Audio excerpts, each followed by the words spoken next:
Bom dia a todos e a todas que, de maneira muito frequente e de maneira muito interessante, participam dessas teleaulas. Nos dão a honra da sua companhia, a honra de nos acompanharem. Que bom! Um abraço a todos e vamos a mais uma jornada, mais um percurso de teleaula aqui. Dessa vez, trata-se do seguinte tema: origens psicossociais da violência. Vamos refletir um pouco sobre isso, né? De tal maneira que possamos, de alguma forma, tirar algum proveito disso, aprender alguma coisa com isso e fazer alguma coisa com que aprendermos. Eu digo aprendermos porque quem está do outro lado aprende de alguma forma, mesmo com os nossos erros, e nós também aprendemos com a participação e com a experiência. Então vamos lá? Quando nós colocamos origens psicossociais da violência, nós estamos obviamente preocupados mais com a violência e vamos discuti-la em termos até de suas origens, mas a preocupação de foco é a violência. A violência é um fenômeno social que existe desde que o mundo é mundo, né? Trata-se basicamente de atitudes de agressão na imposição da vontade de alguns sobre outros ou sobre outra pessoa. Então, alguma pessoa na convivência tenta impor sua vontade por meios agressivos, inclusive físicos. Ou um grupo tenta impor a sua vontade a outra pessoa ou a outros grupos na base, né, da violência física ou na base da imposição, dizendo melhor. Então, quando isso acontece, essa imposição agressiva, essa imposição hostil, essa imposição que ignora a liberdade, o espaço individual dos outros, isso é propriamente violência. Agora, varia em grau. Por que é importante discutir violência? Por muitos fatores, cito aqui alguns. Primeiro, nós somos uma sociedade que gostamos e precisamos de filhos. E precisamos, de alguma forma, criá-los, criar nossos filhos. Quando temos os filhos, colocamos no mundo seres em desenvolvimento. Ora, isso significa que nossos filhos, vão se desenvolver psicologicamente, fisicamente, espiritualmente, socialmente, bem, em vários aspectos disso que nós chamamos de vida e vida social. Ocorre que a violência, que é essa agressão impositiva ou essa imposição agressiva, tanto faz, essa violência pode prejudicar de forma permanente, de forma importante, de forma aniquiladora outra pessoa, uma pessoa em desenvolvimento. Então, organicamente a pessoa para de se desenvolver mais ou menos, psicologicamente também ela interrompe o seu desenvolvimento, socialmente ela se desvia, interrompendo o seu desenvolvimento, ela se desvia para outros valores que não aqueles normativos da vida social normal, né? Então, se desviam, etc, etc, etc. De sorte que violência é um termo que merece sempre, ou é uma expressão que merece sempre estar nas discussões, nas agendas, nas preocupações de pais, de autoridades, de pessoas que convivem, de pessoas que dependem de uma ordem social para poder serem produtivas, felizes e adequadas. E interessantes, né, vamos dizer assim. Mais interessantes do que adequadas, porque adequadas nem sempre dá para ser. Enfim, a violência é um mal, não é um mal necessário, é um mal dispensável, é próprio de pessoas que não estão muito preocupadas com a sociedade, senão com seu próprio umbigo, seus próprios interesses. Então, deve ser combatida, deve ser evitada, deve receber o tratamento que merece, quer dizer, as pessoas têm que ser reeducadas na base de uma convivência social interessante, saudável e tudo mais. De sorte que estamos colocando em pauta violência como um fenômeno negativo, como um fenômeno prejudicial, como um fenômeno que não tem nenhuma contribuição maior, né, para a sociedade enquanto um coletivo organizado, um coletivo normatizado, um coletivo regulado por leis e por regras que garantem o seu trabalho, a sua convivência, o seu avanço em termos até de conhecimento, ok? Vamos em frente então. Deixa eu acertar aqui a seta. Isso, eu sou meio ceguinho. Tá bom. Aí nós estamos colocando as fontes principais que nós pesquisamos mais fontes, é claro, mas essas aí nos pareceram bem interessantes para quem quiser e acessar a aula depois, vai encontrar estes assuntos nestes livros e nessa bibliografia aí, né? Quero discutir com vocês um minuto sobre a formação psicossocial do indivíduo, né? Essa formação. Então, psicossocial se trata de laço social, de vínculos. Na medida que as pessoas se desenvolvem, aprendem a cultivar, a construir e cultivar vínculos, laços sociais. Muita gente usa vínculo, eu prefiro usar laço. Laço me parece um pouco mais humanizado, não é? Então, estas relações afetivas, valorativas, interpessoais, intrapessoal, essas relações a que chamamos de laços, têm uma formação, têm um processo formativo na vida dos indivíduos, né? Ela está baseada principalmente na aprendizagem do que seja, em termos até psicológicos, uma sociedade, né? Um grupo social.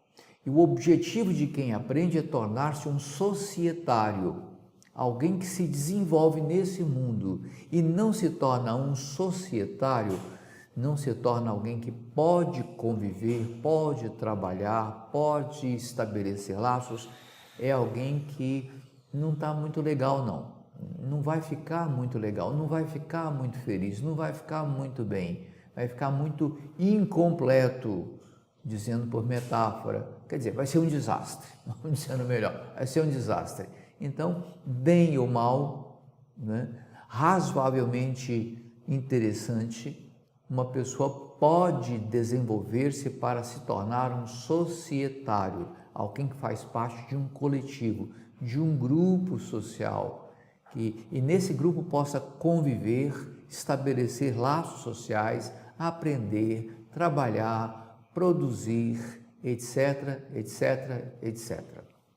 Agora, de nada adianta tornar-se um societário na base de uma formação psicossocial se a pessoa não desenvolver alguma coisa como ética ou etiqueta, né?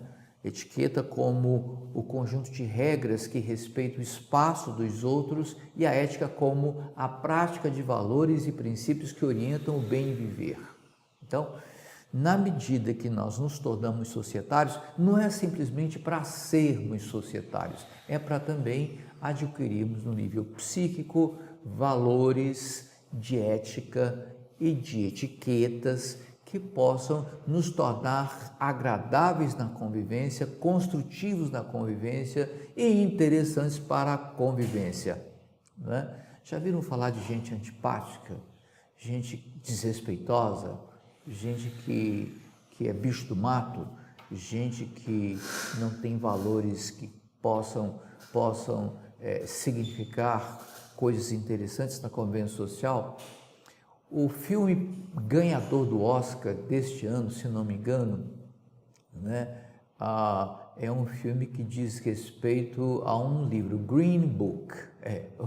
O filme chama Green Book, um livro que determinava para pretos e brancos na sociedade americana de meados do século XX, né, determinava os seus lugares sociais, a maneira como deveriam se tratar, sempre privilegiando a supremacia branca e diminuindo, arrasando, aniquilando, humilhando a raça negra, né? E também judeus e vai por aí adiante.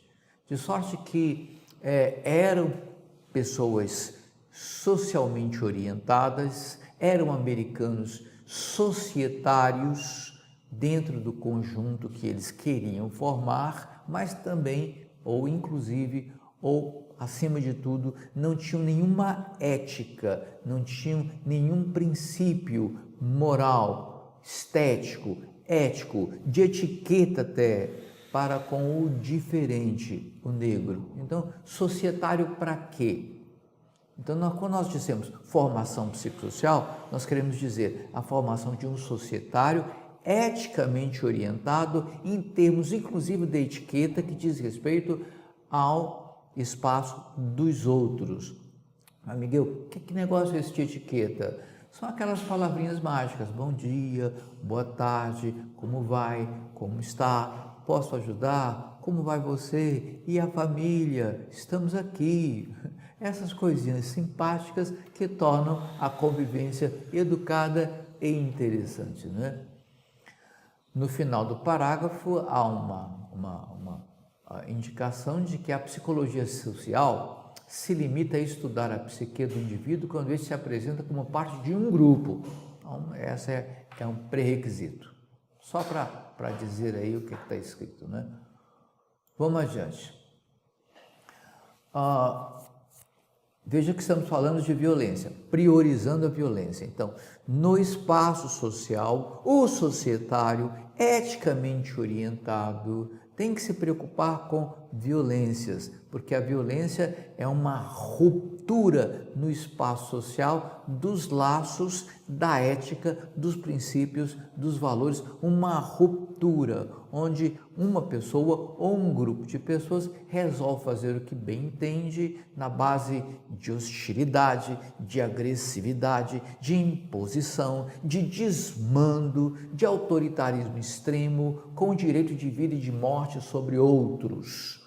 O mundo conhece isso demais, nós sabemos, e Goiânia, e Goiás, e o Brasil também. Então, preocupada sobre isso, a Organização Mundial de Saúde colocou algumas categorias e deu uma certa explicada nesse negócio aí, né? O Relatório Mundial da Violência da Organização Mundial de Saúde apresenta 3 amplas categorias de acordo com as características do ato violento. Então, ela pode ser, primeira categoria, interpessoal, segunda categoria, coletiva e a autoproduzida. Então, qualquer violência no mundo pode ser enquadrada, pode ser colocada dentro dessas 3 categorias. Ou ela é interpessoal, ou ela é coletiva, ou ela é autoproduzida. E pode ser os 3 ao mesmo tempo, né? De acordo com este relatório, a violência pode ser física, sexual, psicológica e aquela que envolve maus tratos e negligência, que é o caso de famílias com seus filhos, né?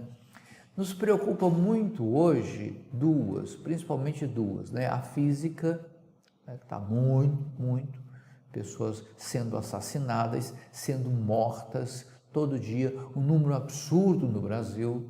A sexual, né, que diz respeito principalmente às mulheres e às crianças que são abusadas, mulheres que são estupradas, e o número no Brasil é assombroso. Dizem até que o verdadeiro número dos estupros e dos abusos não é revelado porque ninguém sabe, tal a vergonha que as pessoas sentem de serem abusadas ou estupradas.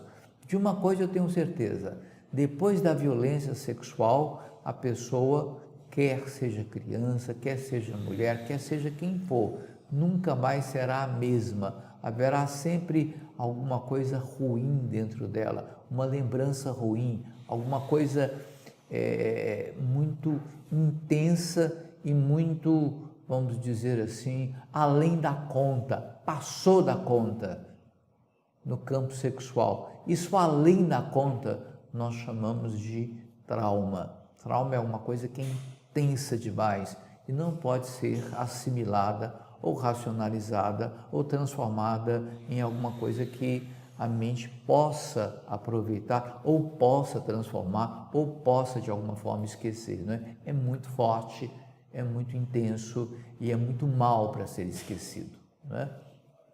Ok. É claro que a gente está preocupado também com maus tratos e negligência, porque é aí, no seio das famílias, que vai surgindo esse mal terrível no mundo hoje, no Brasil, que a gente chama de violência, de negligência, de violência, né?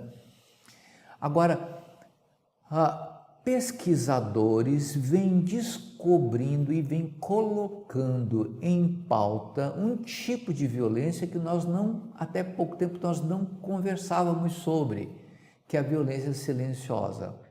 Eu achei interessante o texto, ele diz assim: a violência silenciosa é encontrada no cotidiano das desigualdades sociais, na ausência de políticas públicas resolutivas e do vácuo existente entre a implantação de uma política pública e sua gestão. Está presente no dia a dia dos abandonados, mina a saúde física e mental e os coloca cada vez mais à margem da cidadania. Ninguém fala porque já se naturalizou, poucos percebem porque já faz parte da paisagem, muitos não ligam porque é parte do cotidiano e não há reação quase nenhuma porque acham que isso faz parte da normalidade. É normal, né?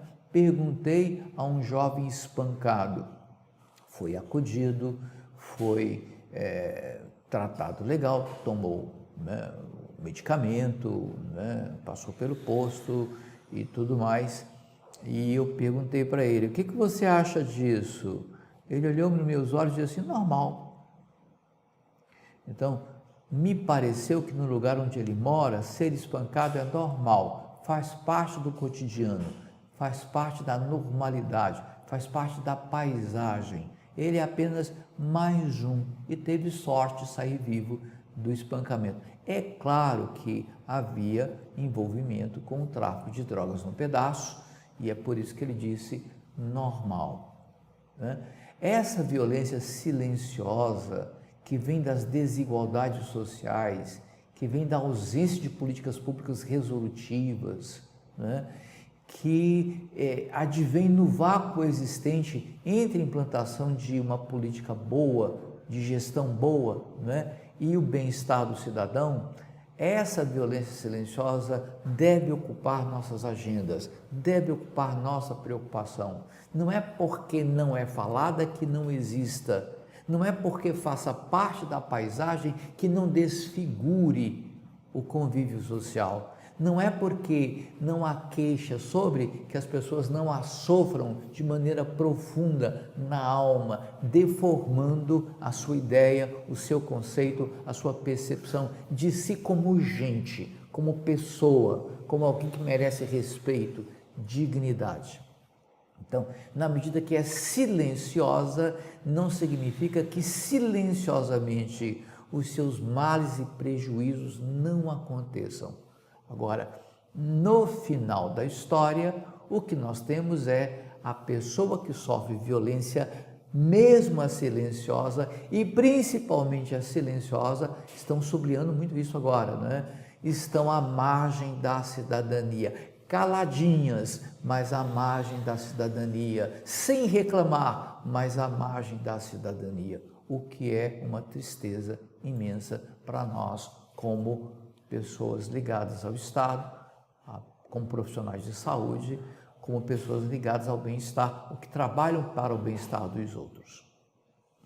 Evidentemente que intelectuais se levantam e dão alguma explicação, né, para essa violência que acontece na sociedade. Antes de eu passar para essa parte de explicações, eu quero precisar uma coisa aqui, né? Eu disse que existe entre as pessoas, na sua convivência, um laço, um vínculo, um laço. É nesse laço, no contexto desse laço, ou de vínculo, como outros preferem chamar, né? É nesse lugar do laço, é nessa lógica do laço, é nessa força do laço, é nessa existência do laço que as violências acontecem. É ali, elas se originam ali e acontecem ali. Então, não vão procurar nos gabinetes de legisladores ou de executivos ou nos anais de registros policiais ou nas páginas de sangue de jornais que vocês vejam por aí. Não, vão procurar violência principalmente no laço social. Na medida que a população é treinada, é condicionada a procurar violência só na página dos jornais ou na tela da TV, que vai notificar crimes bárbaros, na medida que a violência for só vista nesses lugares, ela não será devidamente enfrentada. A violência nasce no laço social, por isso que ela é psicossocial, porque o laço é psíquico. É no vínculo, no laço, nesse fenômeno afetivo, inclusive, ou principalmente afetivo, é nesse fenômeno chamado vínculo social, laço social, é dentro dele, mais do que nas páginas policiais, mais do que nas telas de TV, é nesse laço que nós vamos encontrar o fulcro, o núcleo, a origem, a dinâmica da violência. Então, querem um bom texto sobre violência? Examine o laço social, o seu laço social, e veja quanta violência incide sobre ele, como raios no estado de Goiás, como raios no Brasil, como raios no Cerrado. Dizem que é o bioma que atrai mais raios no mundo, não sei, mas dizem. Mas é no laço social que o raio da violência, os raios da violência mais incidem de maneira silenciosa, imperceptível, quase invisível, mas está lá. Miguel, como é que a gente sabe que está lá? Porque as pessoas não são felizes como deveriam ser, não ficam bem como deveriam estar, não desenvolvem suas vidas como deveriam desenvolver, porque lá no laço social, lá no aspecto psicossocial da convivência, tem um verme que corrói as relações, que corrói os valores, que corrói toda a ética, que é a violência no trabalho, em casa, na rua, onde for. Então, é esse lugar do vínculo, do laço social, é este que é o depositário de toda a violência que se sofre no Brasil e no mundo. Não se enganem sobre isso, né? Ok, esse laço inclusive pode ser relações de trabalho e principalmente hoje relações de trabalho. Então vamos às explicações.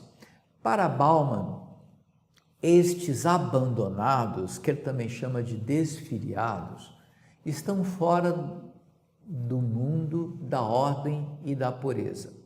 Então, a pessoa que, por causa da violência, nos seus laços sociais, começa a ficar estranha, começa a ficar pouco sociável, pouco cooperativa, resistente, mais hostil, mais agressiva. Então, de maneira geral, o grupo coletivo começa a considerar essa pessoa como fora do mundo da ordem e, olha só, um termo antropológico, da pureza, que garante à pessoa a condição de conviver legal, eticamente, esteticamente interessante, pureza que a religião produz, pureza que certas regras produzem, que a educação, entre aspas, produz, pureza. Então, não são puras porque são contaminadas pela agressividade, pela resistência à ordem social, pela antipatia. Então não são legais, não são pessoas ok, estão fora de ordem, estão fora do mundo, e elas então precisam ser removidas para longe da vista da sociedade, porque são sujas e trabalham contra a ordem social. Olha só que coisa. O Bauman está certo. E ele acrescenta, como complicador desse contexto, as políticas públicas fundamentais costumam atuar sobre os efeitos, evitando as causas dos problemas. Elas poderiam, as causas, uma vez entendidas, auxiliar na reafiliação, quer dizer, na reintegração, ou seja, colocar os abandonados dentro de novo do processo social produtivo, de convívio interessante nos seus laços, E isso, diz o Bauman, a educação pode fazer e o trabalho como valor social, ou com valor social, dizendo melhor, pode fazer. Então, educação e trabalho. Dizia o Bauman, esse que visitou o Rio de Janeiro, nas suas favelas, morreu com acho que 97 anos, se não me engano, E morreu sábio e lúcido, dizendo coisas tão interessantes como essa, Nosso Bauman. Outra explicação é do Castells. Muita gente lê Castells, é um homem interessantíssimo, Esse homem que veio da Espanha, ele passou por momentos difíceis na vida dele, na pobreza que viveu, e é gênio, tem produzido uma obra vasta, interessante, E inclusive discutindo sobre redes sociais, O Castells tem a seguinte opinião: essa violência diz respeito a um processo de desafiliação, esse é o termo do Castells, e é uma experiência de desengajamento social. A pessoa não se engaja mais, não aceita mais o vínculo social normal, não aceita mais a regulação social normal, não aceita mais a ordem social como sendo favorável a ela. Então ela se desengaja, ela se descola das regulações, Ela vai reproduzir outros valores e vai recusar aqueles que possam reconduzi-las para a ordem social normal. É nesse desvio, nessa resistência, nesse deslocamento, nesse desengajamento social que reside a origem da violência. É ali que reside a origem da violência, segundo a análise do Castells.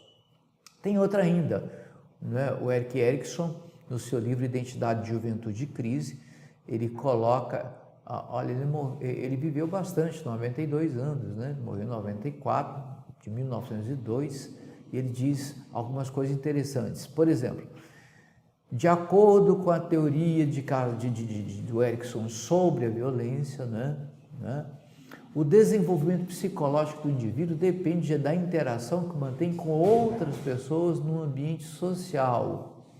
E diz mais, ao longo de toda a vida, o ser humano atravessa estágios que servirão de formação para o seu comportamento, caracterizados pelas chamadas crises psicossociais, episódios marcantes que influenciarão as decisões que esta pessoa tomará perante a vida. Não é difícil compreender um dos mais interessantes intelectuais que reflete sobre juventude e também sobre violência e também sobre desordem social, que é o Erik Erikson, Em outras palavras, ele está dizendo que necessariamente quando mudamos de estágio, você deixa a infância, passa para a adolescência, deixa a adolescência, passa para a juventude, deixa a juventude, passa para a vida adulta e assim por diante. Nesse desenvolvimento, em certos pontos desses estágios, as crises aparecem. As identidades formadas não conseguem mais dar respostas satisfatórias aos problemas que se apresentam, as dificuldades que surgem, as transições necessárias, a busca de novos caminhos, novos horizontes, novas saídas. porque um jovem há que se comportar de maneira diferente do adolescente. E o adolescente tem que se comportar de maneira diferente da criança. E o adulto, diferente de todos esses, em termos de melhor qualidade de pensamento, de análise, de participação, né? de convivência com os outros, com valores melhor elaborados, mais complexos, mais éticos, que tornem a vida melhor nesse planeta.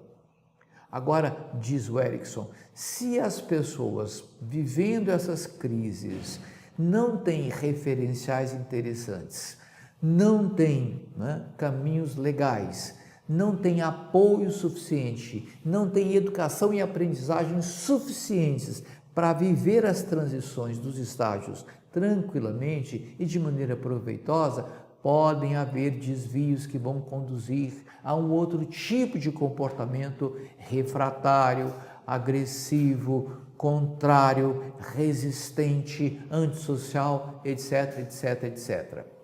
Então, quem quer trabalhar com Erik Erikson pode ter nesse intelectual essas referências e é muito interessante a leitura dele e, aliás, muito atual, né? Tá. Uma pesquisa realizada no Rio em 2013 por um grupo interessante de pessoas, se não me engano, da Universidade Federal, né? Esse grupo dedicou-se sobre uma pesquisa da violência no Rio com adolescentes e jovens, mas de uma maneira mais direta. Eles selecionaram alguns jovens que viviam na violência e da violência e começaram a entrevistá-las e registrar suas respostas para compreenderem o fenômeno de violência com a juventude do Rio de Janeiro em 2013. 2013 só, hein? Até hoje. E eles colocam assim, os adolescentes no artigo citado, que eu cito lá atrás, encontravam-se abrigados em unidades de acolhimento do município do Rio de Janeiro. A faixa etária da pesquisa é de adolescentes entre 13 e 17 anos. Agora, a maioria tinha história de vida nas ruas, uso de drogas, de violência intrafamiliar, essa violência que se chama de doméstica, e comunitária também. Não sei por que não dizia institucional, porque a violência institucional existe, é forte, atrapalha muito. Por exemplo, as UPPs do Rio de Janeiro, quando passaram a agredir a população que deviam proteger. Isso é uma violência institucional, não é comunitária. Então, essa população apresentava precariedade financeira, instabilidade, com fragilidade, rompimento de vínculos sociofamiliares e também comunitários, enfrentando grandes dificuldades para o restabelecimento dos laços sociais, ou seja, para a sua reafiliação à sociedade. Então, não é só uma questão de ensinar o bom caminho, não é só uma questão sobre educar estes jovens e adolescentes a serem gente boa, gente socialmente interessante. Existe toda uma dificuldade advinda de um contexto complexo de violências, desde intrafamiliares até institucionais, comunitárias, provocando uma fragilidade terrível com rompimento de vínculos. Olha só, se o vínculo é o ponto a partir do qual as pessoas se desenvolvem, a ruptura dos vínculos significa não desenvolvimento. Não, Miguel, mas ele se desenvolve no crime. Não há desenvolvimento. A agressão, a violência, as ações criminosas dizem respeito a um estado muito primitivo da alma, muito primitivo. Pode ser uma escadinha da vida, um sujeito muito violento, mas a compreensão, a identidade, a visão psicossocial é muitíssimo limitada, é de alguém extremamente egoísta e extremamente nocivo à convivência com os outros, que mata sorrindo, porque não entende o valor do outro nem a tragédia da sua morte, claro. Então, não se trata de um projeto de educação para instrução daqueles que estão fora. Diz a pesquisa que a coisa é muito mais complicada. A reafiliação ou a reintegração à vida social não é coisa fácil, não é para todos e deve ser alvo de estudo muito bem feito, né? Vamos lá. Esse grupo contribuiu com a seguinte estatística, né? Nos que eles encontraram. Descobriram que 30% dos atritos dos meninos de rua, dos jovens que na rua praticavam violência, viviam da violência e na violência, 30% deles tinham atritos com a família. E atrito é pouco, né? Não sei se vocês se lembram da história do Seu Jorge, esse cantor sensacional, que conta uma história triste de vida, dizendo que aos 15 anos o padrasto dele se dirigiu a ele e falou: Jorge, se você não põe comida aqui dentro de casa, você pode cair fora. Você não vai ficar aqui dentro de jeito nenhum. Eu não vou considerar que um menino de 15 anos não trabalhe, não contribua com a casa em nada, né, em termos de sustento, então você cai fora. E o Seu Jorge foi morar na rua, né? Um jovem morando na rua mesmo, debaixo de uma marquise. Ele dormia perto de um bar aberto à noite, é claro que ele tentava descolar ali algum alimento, alguma coisa que ele precisasse, mas na verdade ele estava à parte. Um dia ele procurou o dono do bar e disse: olha, posso fazer a limpeza aqui depois que terminar o expediente? Até bar tem expediente, né? Depois que terminar o expediente, né, posso limpar? E como ele já comia alguma coisa aqui, ali, acolá, nesse bar, então o dono concordou, ele passou. Não sei de quem ganhou um violão, começou a praticar o violão e se deu bem tocando violão. E veio uma segunda proposta: eu posso tocar algumas coisinhas aqui, porque o seu bar não tem nada, não tem música nenhuma? O dono concordou de novo. E da maquise, da comidinha filada, da faxina no chão do bar, não deve ser fácil, e de um violãozinho que veio de algum lugar, o Seu Jorge cresceu, se transformou e é hoje o artista que conhecemos. Mas é uma exceçãozíssima. É um caso de tanta exceção que eu estou aqui falando dele. Se não fosse exceção, eu não estaria falando. Estaria citando que uns tantos por cento se recuperam bem. Mas não é assim. Seu Jorge é minoria, né? Então, esses atritos com a família, como foi o caso do Seu Jorge, nem sempre terminam bem. Pode terminar com muita violência dentro de casa e fora de casa. 30% dos que estavam na rua vivendo da violência, segundo a pesquisa, né, vinham da evasão de abrigo, do abrigo que eles têm no Rio para poder reintroduzir na sociedade o jovem, né, desviado. Então, 30% vinha da evasão de abrigos, desse abrigo especificamente, após ter sido abrigado pela família responsável. Olha só. Então, aparentemente, no abrigo tinham todas as condições de desenvolverem-se e se ressocializarem. Isso não aconteceu. 15% estava envolvida com o tráfico. Está aí um dado que eu até acredito em termos estatísticos, mas na prática não acredito nisso. Não acredito que apenas 15% deles estavam envolvidos. 15% poderiam ter envolvimento sério com o tráfico, mas 100% tinham algum envolvimento com o tráfico, sim, ainda mais no Rio de Janeiro, que eu conheço muito, porque morei lá. 15% desses jovens na rua, nas ruas do Rio, vivendo da violência, né, tinham sofrido violência física ou sexual em casa. Daí a razão de eu ter destacado isso no slide anterior, não é? Que isso é importante.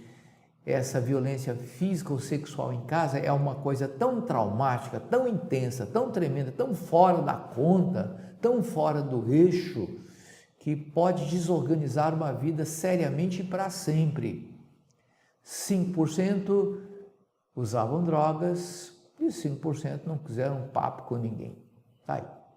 A pesquisa traz esses dados que eu considero importantes porque eles tratam de tudo, de família, de problemas com a família, de problemas com instituições, de problemas com o tráfico, de problemas com a violência física sexual em casa, novamente em casa, e com drogas. Aí, as razões todas que envolvem, né, a prática da violência estão aí colocadas em termos estatísticos, não como razões, mas como dados apenas. O que é importante, né? Para terminar, eu faço aqui 4 provocações que merecem, né, discussão. A primeira provocação: o medo atual da violência aumenta o individualismo e impede a consideração coletiva e psicossocial.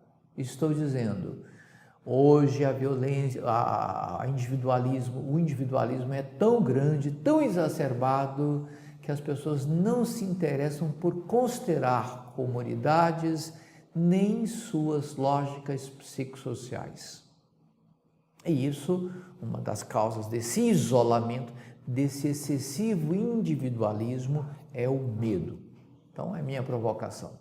Segundo, as modificações da estrutura familiar, em termos de autoridade, presença dos pais, a predominância dos valores da rua, entre aspas, então, a pessoa passa a não viver mais em casa, vive na rua, como seu Jorge, e a influência do tráfico impedem um projeto educacional e de trabalho valorativo das pessoas. Então, é um outro ponto de reflexão que eu convido vocês a fazerem. Será então que o desfazimento, a desestruturação familiar, será que o esvaziamento da autoridade dos pais e da própria presença, porque trabalham, né? Será que a rua com seus valores e princípios, será que a influência do tráfico na rua e fora da rua, em casa também, impedem um projeto educacional e de trabalho capaz de valorizar as pessoas a ponto de elas se reabilitarem? Não sei. Terceira provocação: o envolvimento dos agentes do Estado e de autoridades sociais em atos de corrupção e do próprio tráfico causam desconfiança na construção e execução de políticas públicas para o enfrentamento das violências. Em outras palavras, o exemplo que devia vir de cima não vem. O crime que não devia vir de cima, dos que estão em posição de autoridade, vem. A desordem, a violência institucional, principalmente, que não devia vir de governantes e autoridades, vem. Isso é esparramado pelos jornais e divulgados aos 4 ventos. Será que esse envolvimento real de agentes do Estado com o crime, com a violência, com o tráfico, etc., bem nomeados, bem caracterizados e alguns até presos, será que isso não desanima a população no sentido da construção de um projeto público, com boa política pública para o enfrentamento da violência? Não sei. Também é uma coisa que eu estou questionando e chamando a reflexão. E o último ponto: será que a perda do espaço escolar e social para o tráfico impede medidas eficazes de retomada da normalidade social? Explico. Eu estava lendo numa manchete de jornal a impotência dos diretores e diretoras de escola pública, dizendo que não tem como impedir a matrícula de traficantes, que se matriculam apenas para a violência e para o tráfico e para o controle daquele espaço que devia ser público, controlado por autoridades voltadas para um projeto de desenvolvimento psicossocial, cognitivo, físico, emocional, etc. Enfim, esse espaço que seria dedicado, né, ao desenvolvimento legal, interessante, importante, ao desenvolvimento psicossocial, de laços sociais entre as pessoas, será que a perda desse espaço para o tráfico não tem impedido qualquer medida mais eficaz, mais profunda, de maior poder de intervenção? Então, são 4 provocações. Se eu escolher uma delas, posso estar dizendo a verdade. Se eu colocar todas elas como matéria de reflexão e concluir que sim, que isso tem contribuído, também estarei certo. O que brota disso como verdade é que essas reflexões e milhares de outras precisam ser feitas, transformadas em discussão, transformadas também, depois da discussão, em medidas, e o enfrentamento deve se dar aos poucos, racionalmente, inteligentemente, de maneira humanitária e não no cacete, na bala, na morte, em outra violência. Violência chama mais violência. Eu sempre critiquei agentes públicos e outros agentes que, em nome do Estado, ousam espancar, matar, exterminar pessoas que estão do lado violento da sociedade. Também não é assim. Nós temos que colocar a inteligência humanística em tudo.